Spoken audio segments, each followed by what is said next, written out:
pasiennya ke rumah sakit. Padahal patient safety itu bukan hanya di rumah sakit, praktek umum, di farmasi, di apotek, di puskesmas. Nah, jadi di negara lain tidak ada yang menyebutkan rumah sakit. Semua ada patient safety. Bahkan WHO melakukan menggoreng ya, bahwa nanti kecenderungannya patient safety incidents itu akan terjadi pada primary healthcare.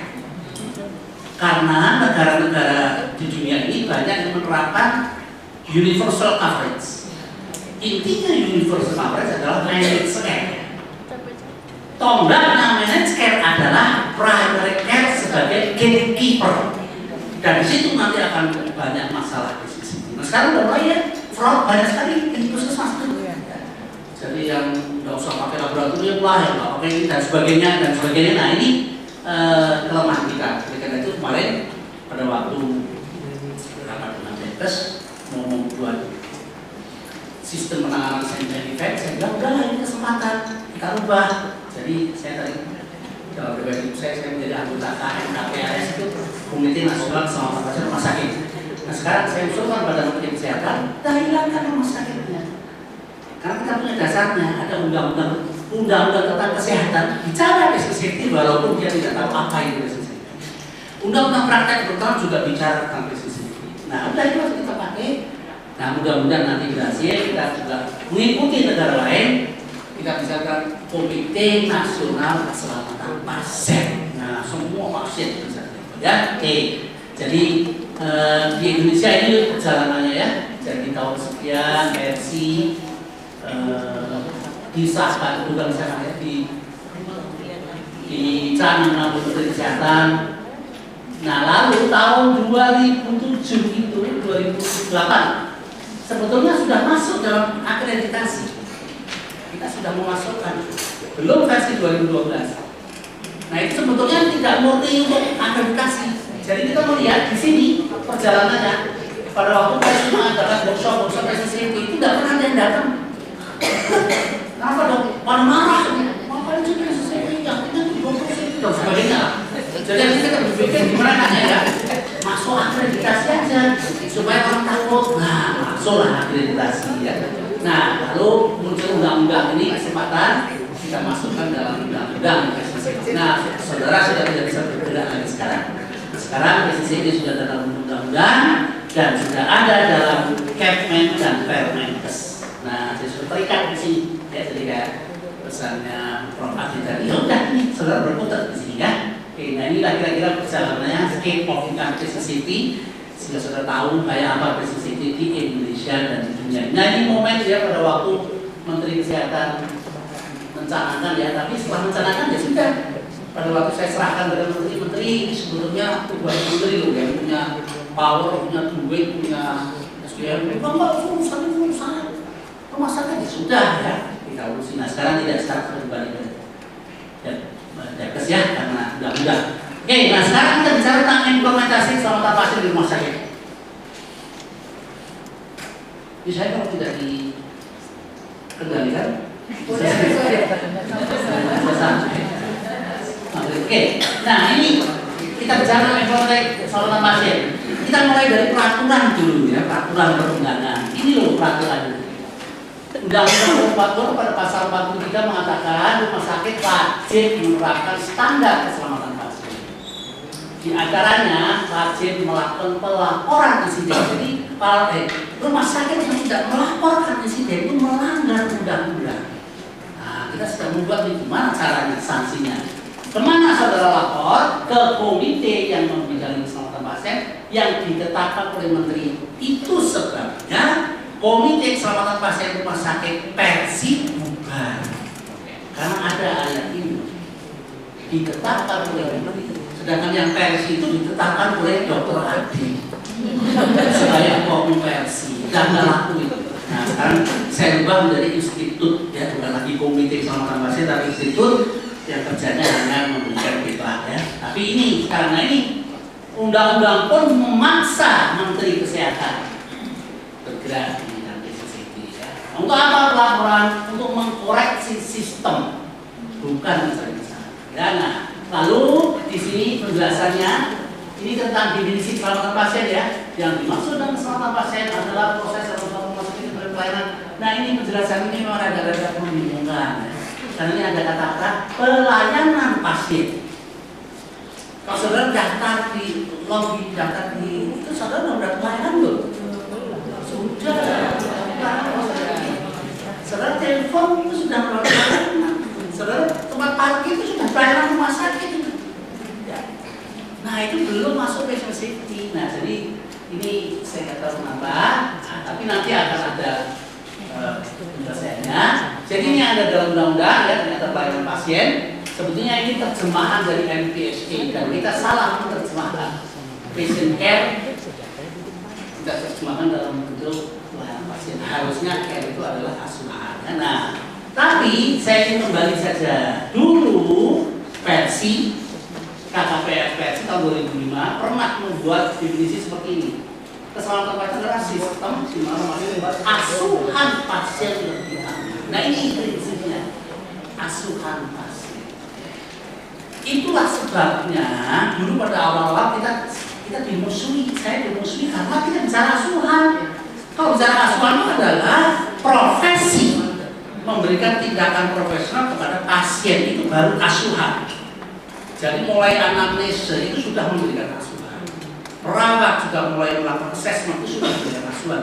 Disitulah letaknya sebagai manusia sering lupa, sering salah, sering sleep atau lapse ya, sleep itu dengan konsentrasi. Nah itulah yang menyebabkan dulu WHO itu membuat klausul patient safety adalah medical error, kesalahan medis. Nah ini yang menakutkan semua orang ya, sehingga idi marah sampai dulu betul-betul ketakutan, saking takutnya itu komite keselamatan pasien yang saya bentuk ketuanya itu Dr. Mikul Menta itu sampai usul kita bubar saja dulu saking takutnya jangan riwayat ini saking takutnya semua orang marah sudah kita bubar aja ya Pak jangan no itu jangan bubar. Nah itu kata saya suatu saat KCCT akan menjadi tonggak dari quality care ya. Nah saya bersyukur bahwa akhirnya Menteri Kesehatan membuat Permenkes tentang standar keselamatan pasien. Nah di situ pada ketentuan umum nomor 1 di Permenkes itu klausulnya ini keselamatan pasien rumah sakit adalah suatu sistem di mana rumah sakit membuat asuhan pasien lebih aman. Nah, sudah pas ya asuhan ya, jadi tidak lagi pelayanan. Nah ini sudah mengkerucut, artinya sudah tahu kita bahwa ini memang asuhan. Nah lalu malah digabung nih, kalau di sini titik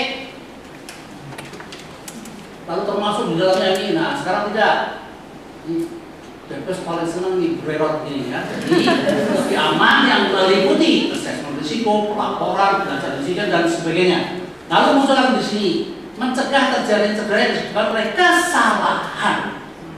Ini mulai berani ngaku ya kesalahan akibat melaksanakan suatu tindakan yang disebut commission atau tidak mengambil tindakan yang disebut commission. Ya, ini dulu begitu kata-kata WHO. Jadi kembali lagi kesalahan dan asuhan ini yang tolong dipegang definisinya.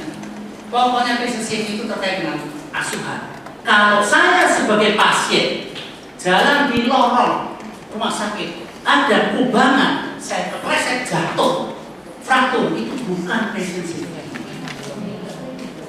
Itu kan zaman dulu sudah ada ketika itu. Saya di kamar mandi tidak di kepleset, tidak ada pegangannya, itu bukan patient safety. Itu K3. Tapi kalau saya begitu masuk diberi gelang kuning, apa artinya?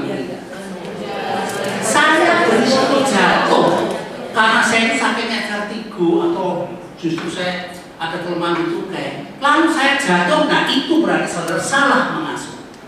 Karena begitu dapat gelang kuning, dia harus mendapatkan asuhan khusus untuk mencegah jatuh. Tidak ada pasien di rumah sakit pakai gelang kuning untuk jalan, ini salah, tidak ada.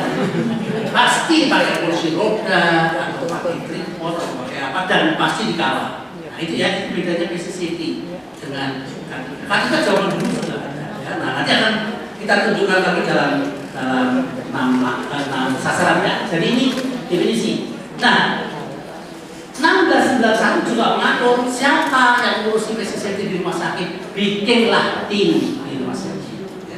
Tim inilah yang mengelola laporan dan sebagainya ya. Dan ini sudah diatur, yang silakan dibaca sendiri, ketuanya tugasnya.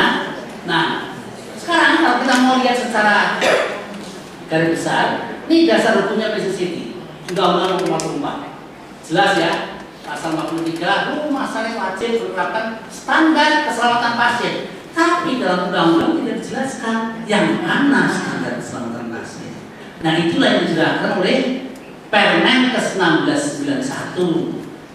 Di situ dikatakan ini loh yang harus dikerjakan di rumah sakit. Standar keselamatan pasien, 7 langkah menuju keselamatan pasien, dan sasaran keselamatan pasien. Sasaran ini sebenarnya kita ambil dari programnya WHO.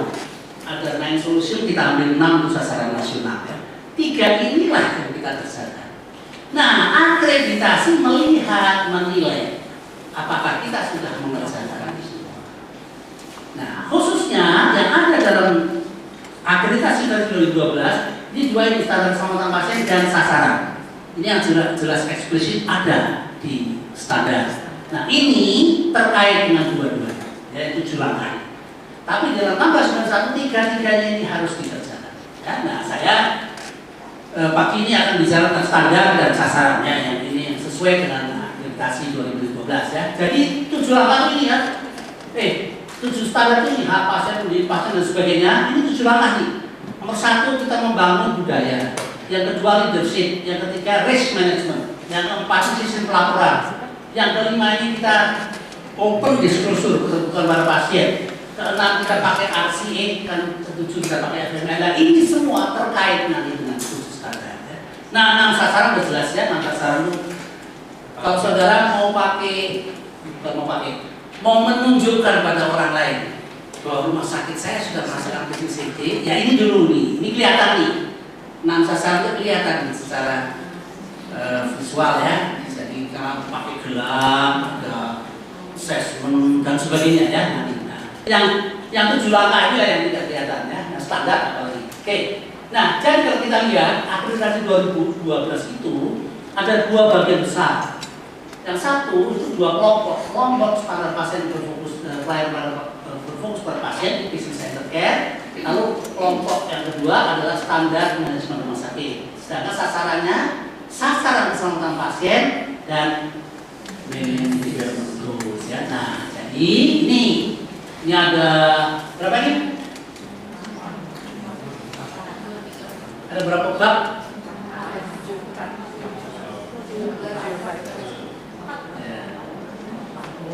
Babnya itu kalau tidak salah ada 14 ya. Nah, jadi ini ya.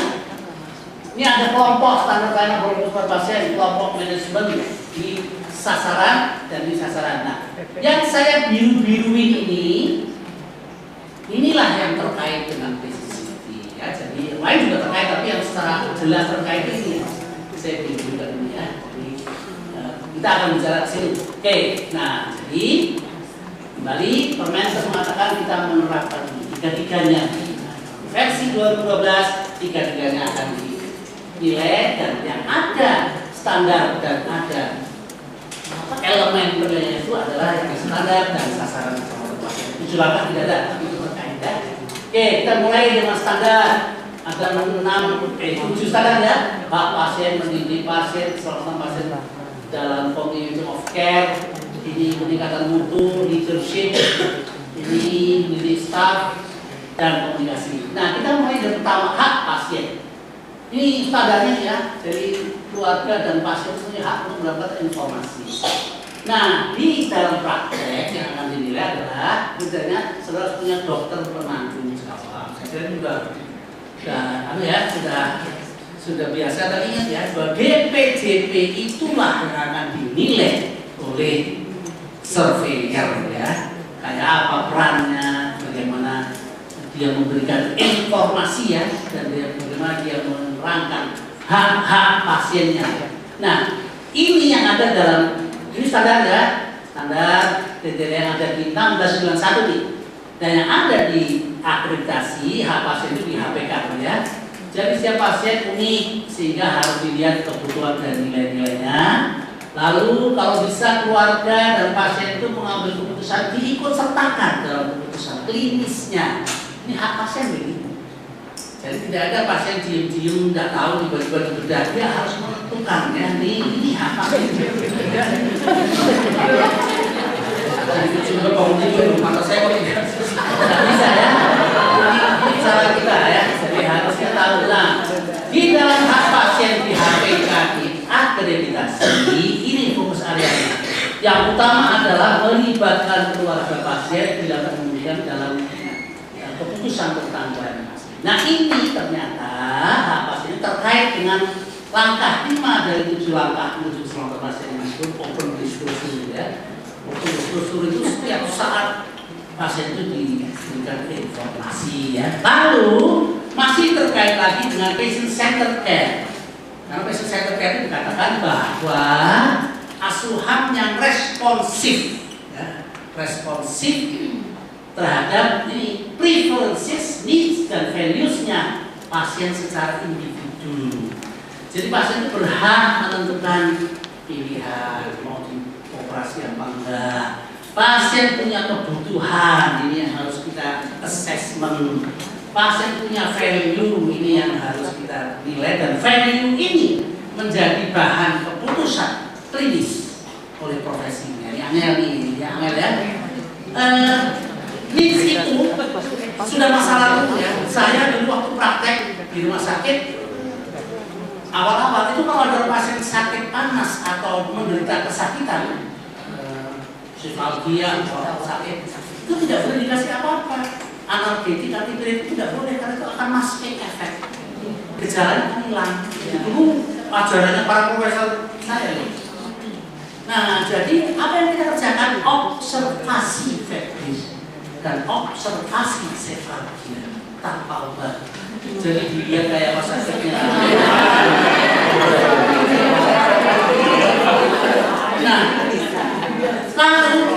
Nah, kalau kami dinasihati sama mas perawat ya, tawakal ya, sabar ya.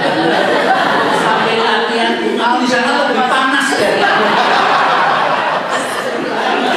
Nah ini kita lupa bahwa pasien itu datang ke rumah sakit, needs-nya itu menghilangkan sakitnya, bukan diagnosis. Tidak ada pasien sakit malberat, untuk diagnosis saya kan enggak. Diagnosis itu adalah kebutuhan dokter. Jadi jangan pasien dikorbankan, itu sebabnya sekarang setiap pasien harus dilakukan pain assessment. Begitu ada pain assessment, dilakukan pain management, dan itu haknya pasien, hak asasi. Nah itu yang akan dinilai nanti. Sekarang melakukan pain assessment apa enggak dan sebagainya ya. Lalu value, kita sekarang mengagungkan evidence based medicine. Padahal di atas itu ada disebut value based medicine. Prof. Ahmad Tahir waktu pengukuhan dia mengatakan apa iya seseorang yang sudah menderita karsinoma pada status sekian ini evidence base-nya pakai kemoterapi. Mana lebih value bagi pasien, kemoterapi atau quality of life-nya diperbaiki sehingga dia masih produktif, bisa ngajar, bisa tablet, bisa ini, toh sama-sama akan sekian persen meninggalnya. Itu value ya, value. Seorang pemain sepak bola sakit lututnya, cedera lutut, evidence base-nya total knee replacement, evidence base, value-nya iya. Tidak ada pemain sepak bola nggak pakai lutut ini. Di situ letaknya dia. Nah, jadi total knee replacement kebetulan sama antara evidence base dengan value base-nya. Seorang pemain biola cedera lututnya, evidence base-nya tetap sama, tapi value-nya beda. Bapak, ini memang harus di total replacement, tapi sekian miliar. Bapak, tapi kemana? Tapi nanti takut, Pak. Tidak apa-apa kan? Saya, nah berarti value-nya tidak di situ. Oke, kalau saya yang belajar Pak, nanti kita pakai lagi kubu saja. Value ya. Jadi value ini ikut menentukan professional judgment, clinical judgment.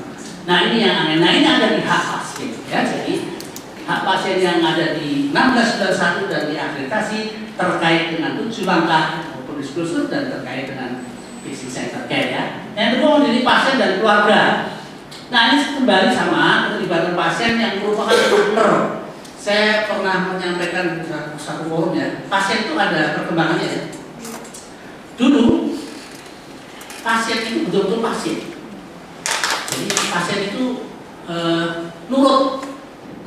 Hubungan kita itu paternalistik. Kalau kita sekarang tidak, pasien itu customer. Sekarang itu pasien customer, hubungannya bisnis. Coba lihat pasien saudara pulang dari rumah sakit, dia mesti lihat aplikasinya. Dulu kok ada ini siapa sih? Dia ikut persis seperti jadi rumah makan Padang. Nah ini logika nih, tidak ada trust hubungan. Nah inilah dengan patient centered care tadi, kita ingin merubah hubungan kembali menjadi partnership. Jadi mutual trust, ya, jadi partnership. Nah kalau partnership itu tidak lagi partnership turun udah, tapi diskusi berdialog. Ya ini yang ada di standar 2 ya, menjadi pasien dan keluarganya. Nah di versi 2012 di sana ada PPK ya. Nah yang penting kembali bahwa pasien bisa berpartisipasi. Kemudian ini tadi di dalam memberikan pendidikan pasien ya di assessment dulu kebutuhan apa. Saya menentang keras waktu itu ya, undang-undang praktek dokter itu mengatakan informed consent harus detail. Menurut pendapat saya salah. Informed consent bukan harus detail, harus dimengerti oleh pasien. Kalau saya ahli bedah, ada sopir taksi, apa yang dihitungi, dia tidak tahu, saya harus detail. Saya gambar itu anatomi. Ini di perut bapaknya ada ini loh, ada UBCC ini, nanti ini saya pindah. Ini sopir, jadi assessment dulu. Kebutuhannya apa? Dia nggak ngerti tentang apa yang dihitung, dia nggak ngerti tentang apa yang dihitung. Soal apa yang dihitung, apa? Nah, oh ini ada bangunan seperti ini namanya UBCC. Sekarang bayangkan, seorang ahli bedah sakit appendicitis, lalu mau dioperasi. Apakah mendidik pasien sama dengan supir taksi? Saya tidak akan menceritakan, Pak, di tubuh Bapak itu ada apa yang dia? Dokter bedah yang lain tetap ngomong, Pak, nanti kita pakai apa aja ya? Pakai apa? Laparoskopi aja ya? Wah, sesuatu ini, nah itu diskusi. Jadi bentuknya informasi itu justru diskusi. Udah, pakai sayatan mic barunya aja, yang klasik aja. Sudah, tapi sudah gini loh, ini, oke, tangan. Jadi tidak harus detail dimengerti oleh pasien. Nah ini ada di dalam memberikan pelajaran itu, kadang-kadang kita lalu tidak kita punya apa? Kita punya formnya ya. Lalu semua sama. Nah semua sama itu kadang-kadang mantu-mantu tapi nggak ada yang tahu tuh ya kenapa. Nah jadi harus lakukan assessment dulu. Termasuk pada waktu pasien pulang. Pasien pulang sekarang menjadi titik yang berisiko ya. Jadi chart planning itu sangat penting. Salah tidak. Selama pasien dalam penangguhan dalam 1691 ini banyak sekali kriterianya, nanti silakan lihat sendiri. Nah yang ada dalam akreditasi itu APK, akses pelayanan ya. Jadi pasien itu datang ke rumah sakit itu sudah harus tahu bahwa penyakitnya memang sesuai dengan kemampuan rumah sakit, jadi tidak akan kemana-mana lagi. Atau kami hanya sebatas ini, sehingga nanti pada pemeriksaan tertentu Anda akan kami bawa. Nah ini harus ada ya. Jadi mengkoordinat pelayanan, efisiensi. Kalau sekarang tidak ya, terus apa dulu lah. Dulu periksa, wah ini MRI harus bawa ke sana. Nanti setelah itu periksa harus ke sana. Jadi di situ di rumah sakit Anda itu cuma numpang tidur saja. Ini salah. Berarti tidak ada komunikasi ya. Nah, jadi termasuk tadi sama dengan yang di sini, termasuk sampai pasien pulang. Nah, kelemahan survei kelemahan saudara-saudara rumah sakit ya. Di survei itu kelemahan saudara adalah sering tidak membuat discharge planning secara detail. Pokoknya pasien pulang tidak, pasien pulang itu jelas pulangnya pakai apa, Pak celana pasti ya, tapi pakaiannya dia apa, siapa yang nganter, perlu alat khusus apa enggak, obat yang dibawakan apa, di rumah yang menerima siapa, harus sampai ke sana ya. Oke, saudara jangan mengecilkan arti risiko pasien pulang ya. Di Amerika, American Hospital Association itu setiap pasien harus pakai kursi roda pada waktu pulang, walaupun dia udah gagal. Dulu saya mengatakan itu lebay, tapi ternyata tidak. Di rumah sakit saya, teman saya pernah dirawat, selesai pulang, dan itu saya sambil di lobi salaman, dia pulang, dia datang ke parkiran mau nyambangi mobilnya karena dia kesabaran. Saya masuk ke ruangan lagi, saya duduk di meja, ditelepon oleh perawat saya di depannya. Dokter tadi kok lama lagi jatuh di tempat parkir, fraktur, harusnya harus dioperasi dan dirawat kembali. Siapa yang membiayai?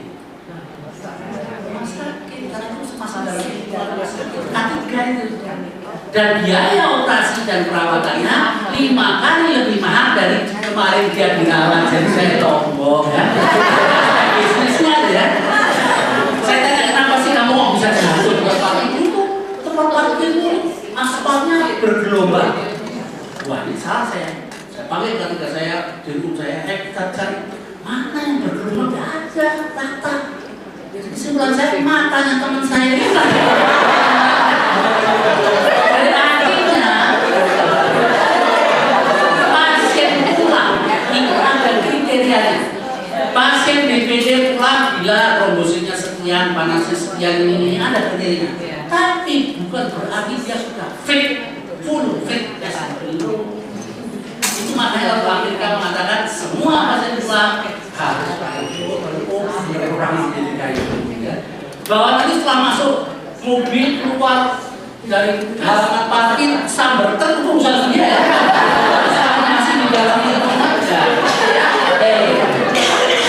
Lalu standar 4 nih, gimana ya? Standar 4 itu Permenkes 1691 mengatakan rumah sakit harus mendesain proses baru atau memperbaiki proses yang ada. Nah, mendesain proses baru itu kita pakai yang disebut FMEA, ya, Remote Effects Analysis. Memperbaiki proses yang ada karena pernah terjadi apa-apa lalu cari root cause-nya, diakhiri dengan redesign.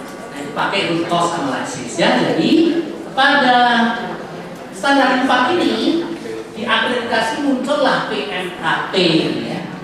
Dan PMKP ini momok bagi direktur rumah sakit. Karena di rumah sakit hari pertama harus memaparkan PMKP-nya, peningkatan mutu dan keselamatan pasien. Jadi saya ngalami ya dulu direktur rumah sakit itu dulu kalau akreditasi itu paling nikmat, paling bahagia seluruh rumah sakit. Karena yang membuka nanti 3 hari kemudian tutup selesai. Sekarang tidak, paling tersiksa adalah direktur rumah sakit. Dia memaparkan tiap hari ditanya, nanti terakhir itu mempertanggungjawabkan. Dan rahasianya sekali direktur rumah sakit menunjuk stafnya ketemuan lalu dia mengatakan, oh itu yang tahu penuh bagian farmasi itu nilainya 0. 3 kali dia berbuat seperti itu ditinggal oleh Sofian, tinggal pulang. Berarti tidak ada gunanya rumah sakit ini. Nah ini hati-hati sehingga para direktur rumah sakit harus menguasai ya itu sudah seperti pasien. Nah di dalam BMKP ini pada hakikatnya yang penting adalah meningkatkan itu secara keseluruhan dengan cara mengidentifikasi risiko yang ada. Jadi berarti ini terkait dengan integrated risk management. Saudara bicara basic safety talk apa itu? Pasiennya juga nggak selamat, masih bisa terpleset, masih bisa jatuh di parkiran, sehingga di dalam langkah 3 dari 7 langkah saudara melaksanakan integrated risk management. Sehingga tiap unit secara menyeluruh ya itu dilakukanlah analisa atau assessment risiko, kemudian lakukanlah PDCA.